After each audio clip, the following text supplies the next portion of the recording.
Good morning, students. I hope you all are well and safe. You remember I did a lesson with you, deep water. Yes, today I am your teacher, Papai Pal. Today we are doing a very interesting chapter from your supplementary reader, Vistas, and the name of the chapter is Memories of Childhood. Students, this particular chapter, Memories of Childhood, is very much unique. Why? Because in this chapter, you will find combination of two stories. Yes, you will find combination of two stories. Actually, these two stories are two autobiographical account of two women writers who belong to two different cultures from two different countries of the world. The first story is entitled The Cutting of My Long Hair by Gertrude Simons Bonin. The writer is Gertrude Simons Bonin, who was writing under the pen name Zitkala Sa. Yes, she was writing under the pen name Zitkala Sa, and in the story The Cutting of My Long Hair, she was projected, her name was Zitkala. Okay, and Zitkala Sa was a Native American writer who was writing at the late 19th century. Now, the next story, I said that it is a combination of two stories. The next story is entitled We Too Are Human Beings. Now, this story is written by Bama. What is the name of the writer? Bama. She was a Tamil Dalit contemporary writer, and this story was taken from her 1992 novel Kadokku. This particular name Kadokku means Palmyra leaves. Palmyra leaves, and in Tamil this very word Karu means seeds, and this name also symbolizes freshness and newness. Now, if we look at these two stories, what themes we will come across? Both the stories are account of the hardship or the turmoil of the social discrimination that these two women writers faced in their childhood. While the first writer, Gertrude Simons Bonin or Zitkala Sa, she was a Native American writer and she was a victim of racial discrimination. On the other hand, Bama, the Tamil Dalit writer, she was the victim of caste discrimination. And if we look at these two stories, we will find that these two stories are exploration of these two writers' childhood experience. Childhood experience and how their experience and their relationship with the dominant culture, their relationship with the prevalent culture. And these stories also explains how they were oppressed, how they were victimized at the hand of the popular culture or the dominant culture. Although in these two stories we find that these two writers were severely faced various forms of oppression, but these two writers was very much young, but they were not so young that they did not understand the evil mechanism of the people in power. So these two writers also become rebellious. They protested against the oppression generated towards them. Now, in the first story, The Cutting of My Long Hair by Gertrude Simons Bonin or Zitkala Sa, in this story, she throws light how the Native Americans were suppressed by the dominant American culture.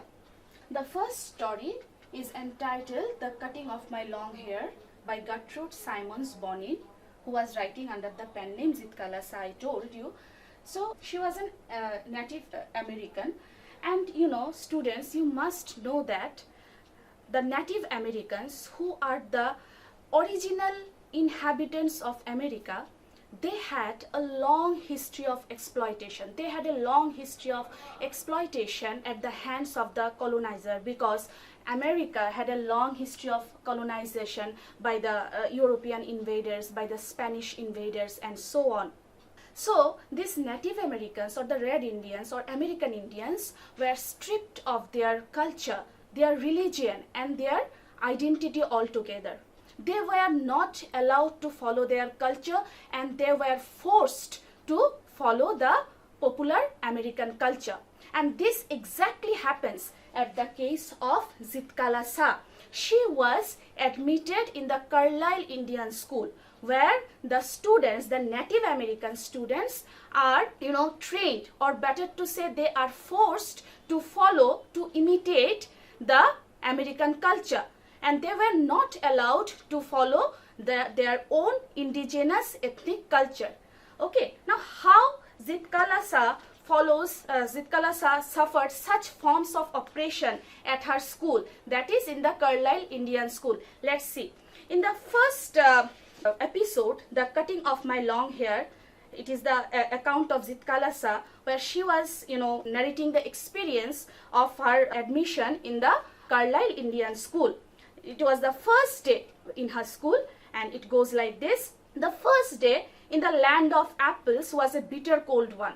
It was a cold morning, and the place where the Carlisle Indian School was situated, it was termed as the land of apples, because the land is full of apple trees. Now, for the snow still covered the ground, and it was a winter morning, and the snow was covering the ground, and the trees were bare. There was no fruit in the trees or leaves in the trees. A large bell rang for breakfast, its loud metallic voice crashing through the belfry overhead and into our sensitive ears. Zitkala was feeling annoyed because of the metallic sound, loud sound of the bell. The constant clash of harsh noises with an undercurrent of many voices murmuring an unknown tongue. Okay, the students around her was, murmuring in an unknown language, which she did not understand. And it made a bedlam with which I was securely tied, and though my spirit tore itself in struggling for its lost freedom. Because of these noises, because of these languages that Zitkala did not understand, she was feeling she was feeling unrested. She was not feeling good, and she was feeling that her freedom is lost. In the meantime, a pale-faced woman with white hair came up after us. We were placed in a line of girls who were marching into the dining room.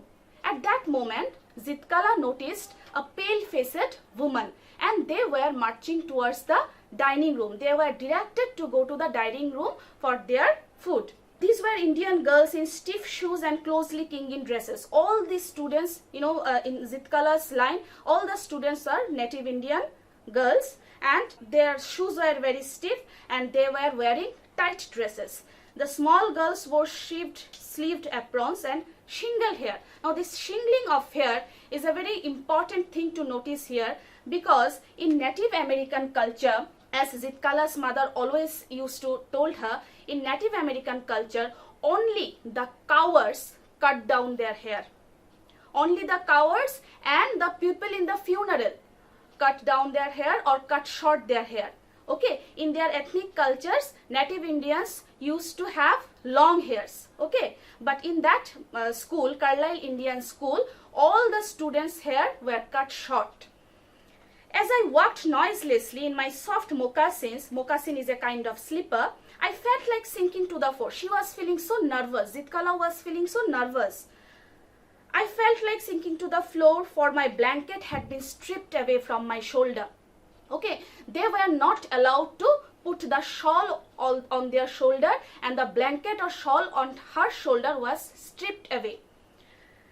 I looked hard at the Indian girls, who seemed not to care that they were even immodestly dressed. According to Zitkala Sa, the other girls who were wearing tight dresses was very much undignified. She was considering it undignified, and she was thinking that her dress was good. While we marched in, the boys entered an opposite door. I watched three boys who came in our party. I spied them in the rear ranks looking. Each of the pupils drew a chair from under the table, supposing this act meant they were to be seated. I pulled out mine and at once slipped into it from one side. But when I turned my head, I saw that I was the only one seated and all the rest at our table remained standing. Now what happened here? In the dining hall, there were a lot of instructions. People or the students are only allowed to sit when the bell rang. So Zitkala did not know all this instruction. She gets herself seated. And she suddenly noticed that other students were not sitting. Okay, so what happened? She felt even more nervous. Okay, and she noticed that pale-faced woman was continuously spying upon her, was continuously noticing her. Now what happened? I heard a man's voice at one end of the hall and I looked around to see him, but all the others hung their heads. Suddenly, Zitkala heard a man's voice and she looked around. But she noticed that others were not looking around and they were looking behind. Okay, so Zitkala was feeling very much nervous. Zitkala was feeling very much nervous at all this instruction coming around from all the sides. Immediately, I dropped my eyes, wondering why I was so keenly watched by the strange woman. The man ceased his mutterings. The man was saying something, and then a third bell tapped. Everyone picked up his knife and fork and began eating. I began crying instead, for by this time I was afraid to venture anything more. Everything was happening in the dining room with the instruction, and Zitkala was not understanding the instruction and she was feeling very much nervous. But this eating by formula was not the hardest trial in the first day. So this dining table episode was not the first troublesome episode for Zitkala. What happened in the evening, you see, late in the evening, my friend Gertrude gave me a terrible warning. Gertrude knew a few words of English and she had overheard the pale-faced woman talk about cutting our long hair. Zitkala has a friend in that boarding school, Carlisle Indian School, and she was named as Gertrude. Now Gertrude could understand a few English words, and Gertrude told Zitkala that the authority was planning to cut down their hair.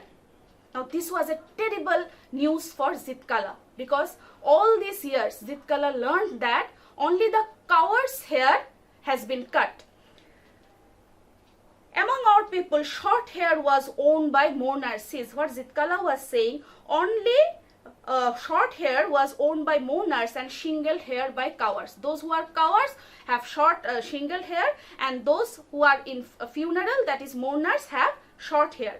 We discussed our fate some moments, and when Gertrude said we have to submit because they are strong, I rebelled. But Gertrude was giving instruction to Zitkala that they should submit to the authority. Why? Because the authority is strong and they as students are weak. They cannot do anything in front of the authority. No, I will not submit. I will struggle first, I answered. So Zitkala, there was a rebellious spirit in Zitkala, and Zitkala told that no, she is not going to submit in front of the authority. She is not going to cut down her hair. I watched my chance, and when no one noticed, I disappeared. So Zitkala was planning to hide herself so that no one could shingle or cut down her hair. I crept up the stairs as quietly as I could in my squeaking shoes. My moccasins had been exchanged for shoes. Her shoes were making sounds.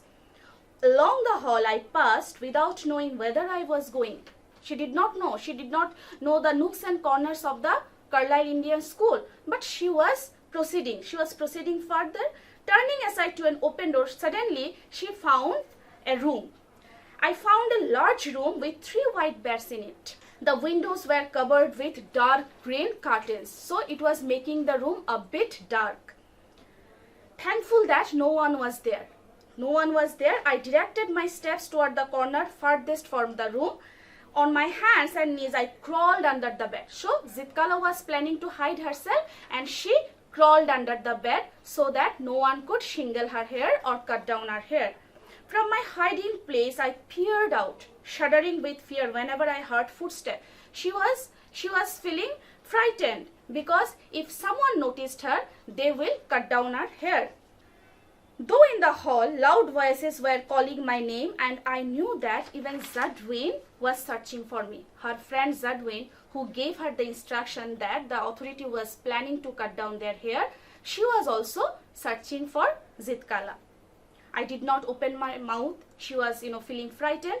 Then the steps were quickened and the voice became excited. The sounds came nearer and nearer. That means what? The people were coming inside the room.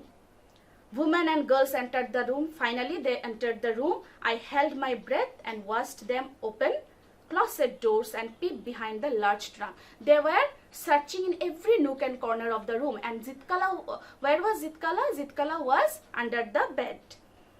Someone threw up the curtains and the room was full with light. And someone looked under the bed. I do not know. I remember being dragged out. Now, at that moment, someone looked under the bed where Zitkala was hiding herself. And after that, Zitkala could not remember what happened. She only could remember that she was dragged from that corner and she was tied to a chair. She was tied to a chair and suddenly she felt that her hair was shingled.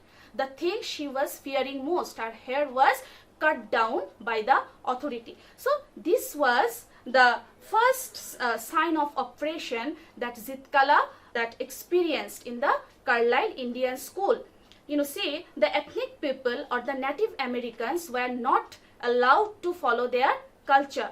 Okay, all these years Zitkala had been knowing that, having long hair is a sign of bravery and shingled hair was a sign of, cowardice. But the Americans were not allowing them to follow their culture, and finally her hair is cut down. See, people had stared at me. What a situation for Zitkala at that moment. I had been tossed about in the air like a wooden puppet, and now my long hair was shingled like a coward. She was feeling like she was a coward. In my anguish, I mourned for my mother. She was remembering her mother, but no one came to comfort me. There was no one who could console her soul. Not a soul reasoned quietly with me as my own mother used to do, for now I was only one of many little animals. She was thinking herself as animal who has no freedom of her. So this is the account of Zitkala Sa. Now the next story is by Bama, and it is entitled as We Too Are Human Beings. I told you, whereas Zitkala Sa was the victim of racial discrimination because she was a Native American, in this case, Bama, who was an Indian Tamil writer, she faced caste discrimination because she belonged from the Dalit group. What happened with Bama? Let's see.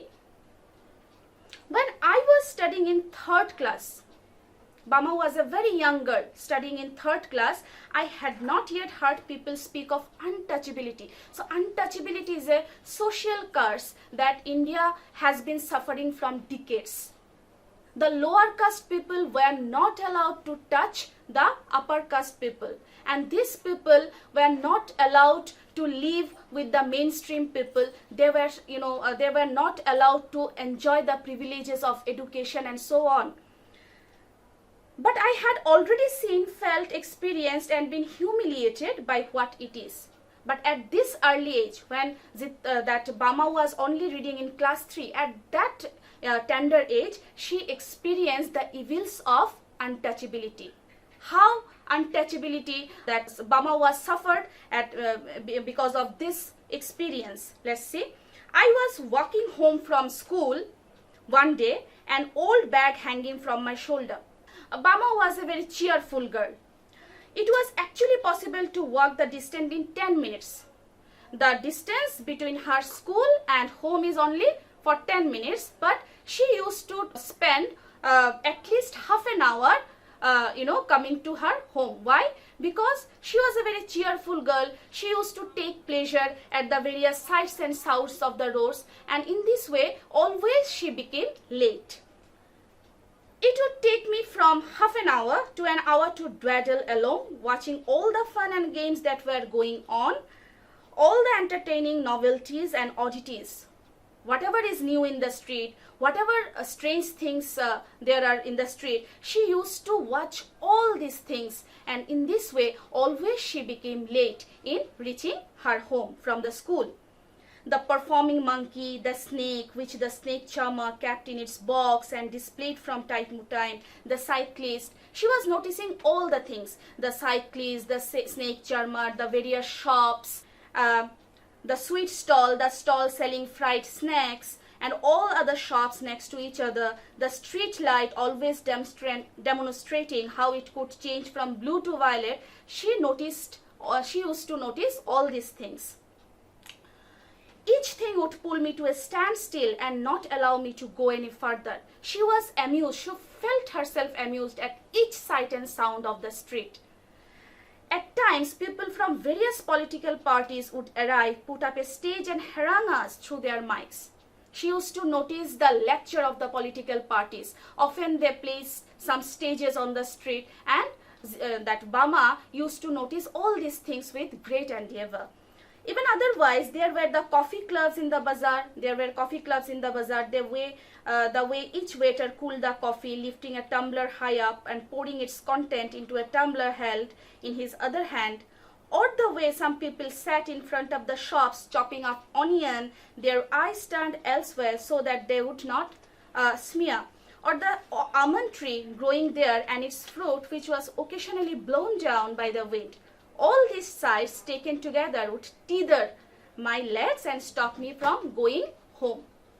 She used to notice the coffee shops. She used to notice the snake parlors where the people were cutting onions. She used to notice the Mariata temple where people were cooking pongal rice. She used to notice all the things in the roads, and this sight and sounds of the roads used to amuse her to great extent. She could not reach home, as if her legs are tied up.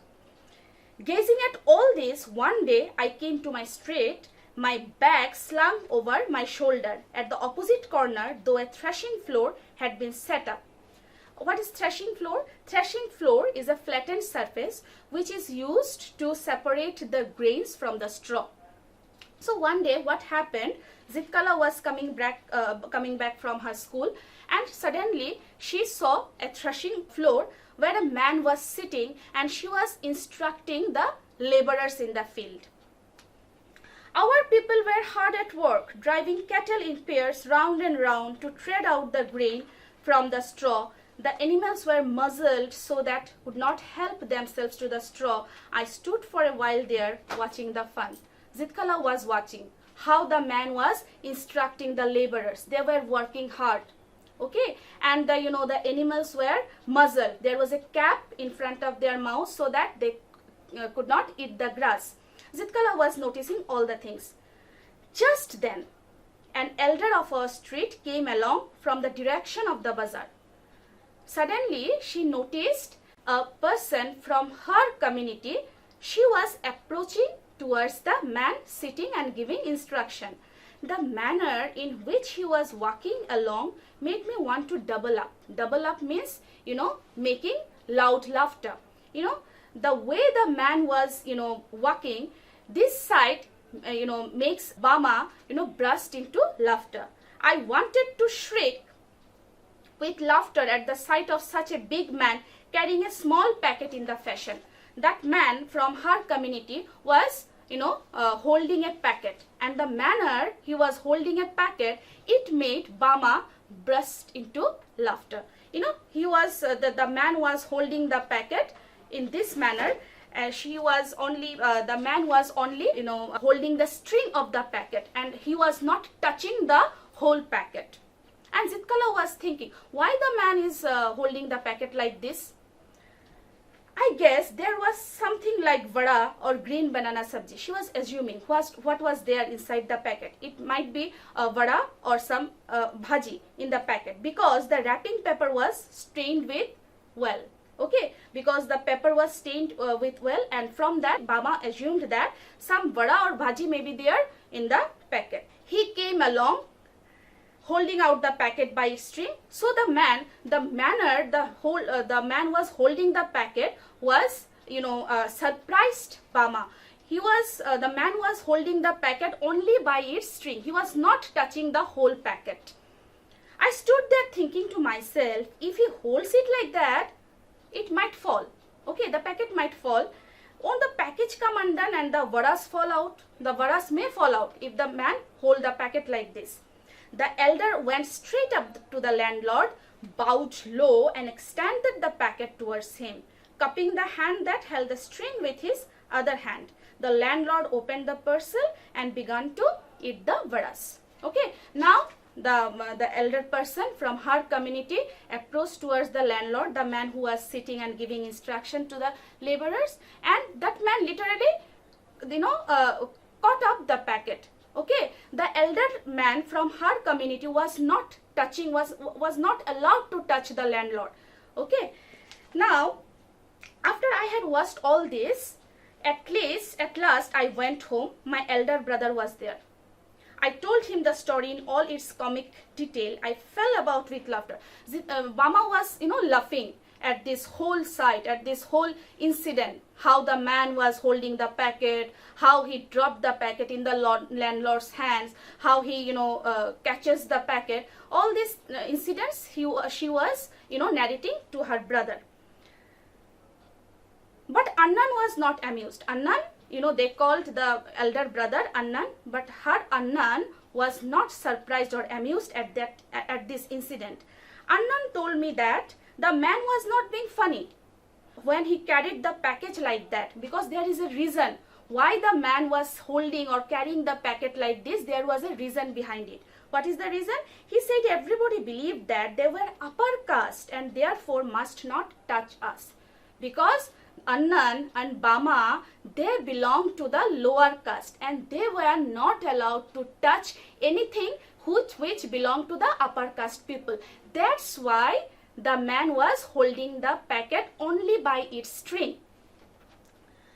That's why he had to carry the package by its string. So it is the reason. Now, all these times, Bama was laughing at this incident. But when she learnt the real reason behind holding this packet like this, she was not laughing. She felt sad. When I heard this, I did not want to laugh anymore.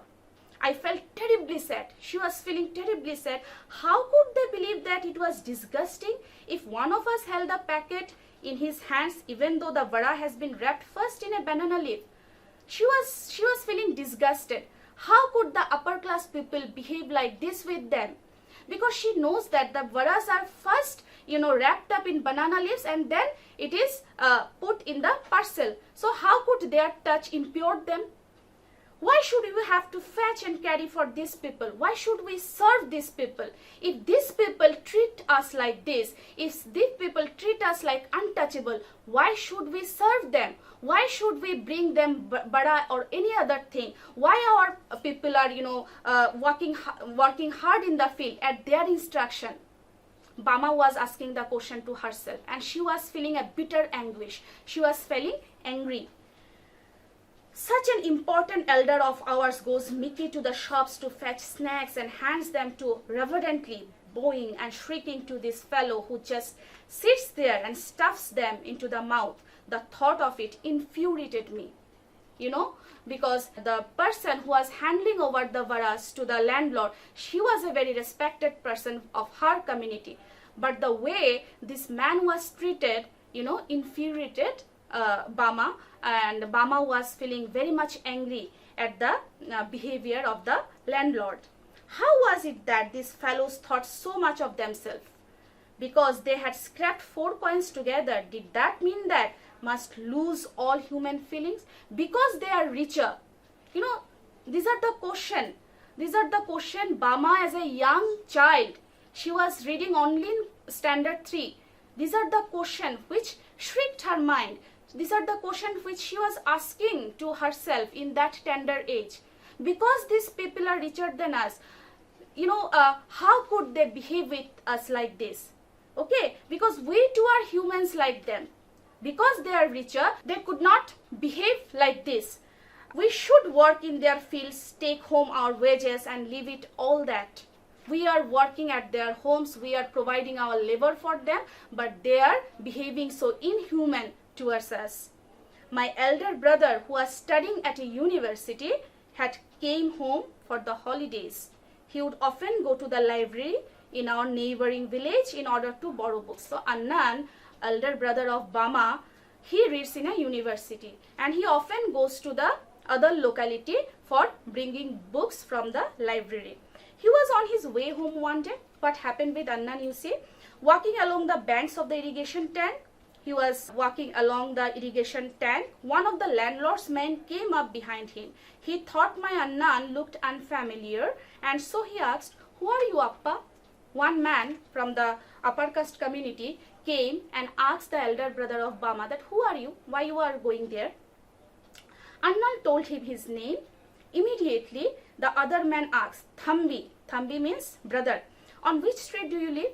So, here you see, the upper caste person was trying to know the locality of the elder brother of Bama so that he can identify whether Annan is a lower caste person or not.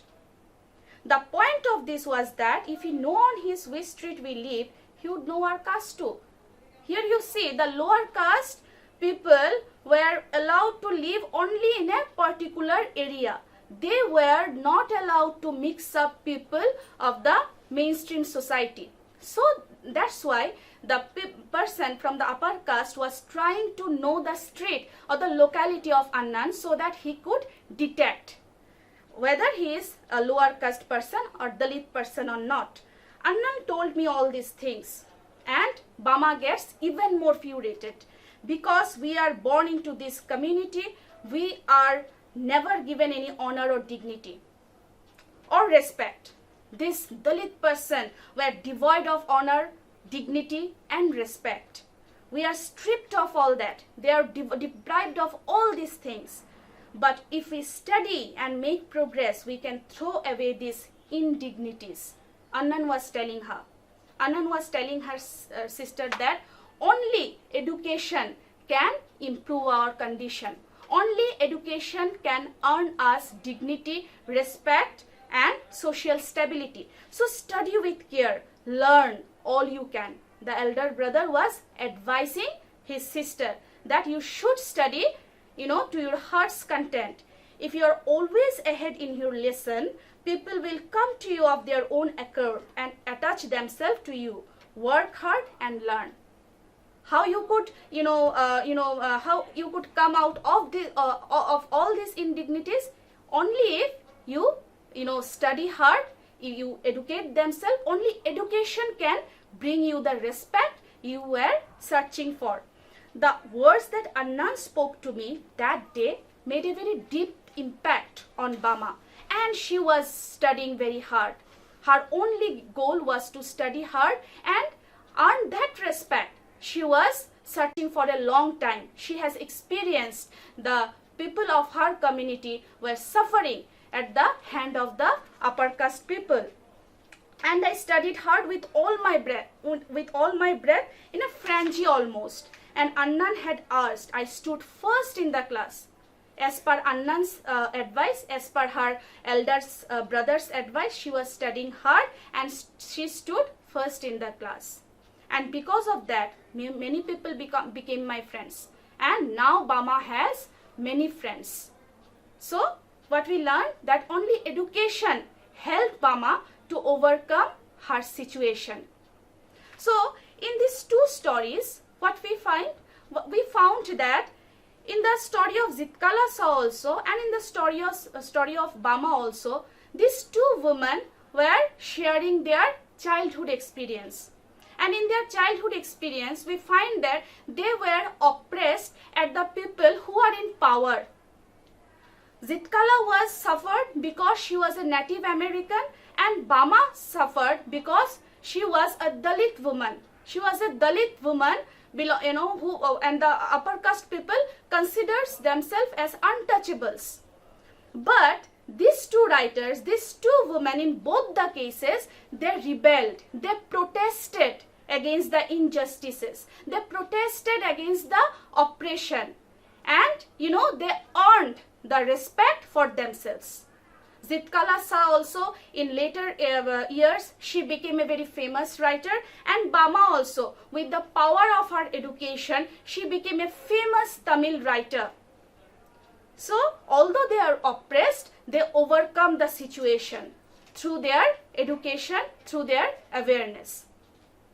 So, students, you see, there are some questions. There are 3 questions. See, the first question goes like this: the 2 accounts that you read above are based in 2 distant culture. Yes, there are 2 distant culture. The first one is the Native America. In the first case, the background is America, and in the second case, the background is a small village in the Tamil Nadu. What is the commonality of theme found both of them? What are the similarities between these 2 stories? Both the stories were written by women writers. Both are autobiographical stories. In both the cases, the women writers faced oppression or discrimination in their childhood.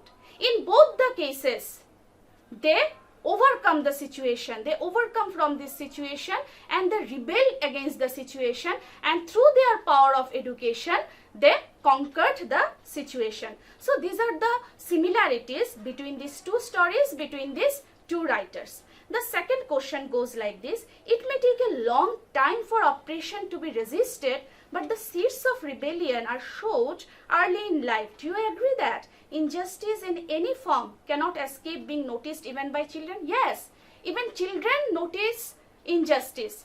You see, when in Zitkala's case, when her friend Zadwin warned Zitkala that the authority is going to shingle their hair, Zitkala rebelled that no, I am not going to shingle my hair.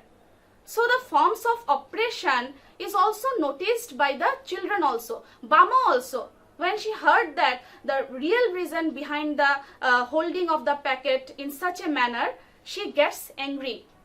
She gets angry when she learned that the upper caste people behave with them because they are untouchables. So the forms of injustice, the forms of oppression are noticed by children too. And here also, in this case, these 2 children, rebelled against these situations. The third question goes like this: Bama's experience is that of a victim of the caste system. Yes, because Bama belonged to the Dalit society, whom the upper caste people consider as untouchables. What kind of discrimination does Zitkala's experience depict? So Zitkala was obviously facing racial discrimination because she was a Native American or American Indian, who are for a long time has a history of exploitation, oppression because of colonization. What are their responses to the respective situation? Are they submissive? Are Zitkala submissive? Are Zitkala or Bama were submissive? No, they were not submissive. They reacted violently. They rebelled against such, misconduct or misbehavior. So you learn these questions, and I advise you to go through the text line by line, word by word, because in this way you will find many new words, and you will it will be helpful for you to answer the short question. See you in the next class. Thank you.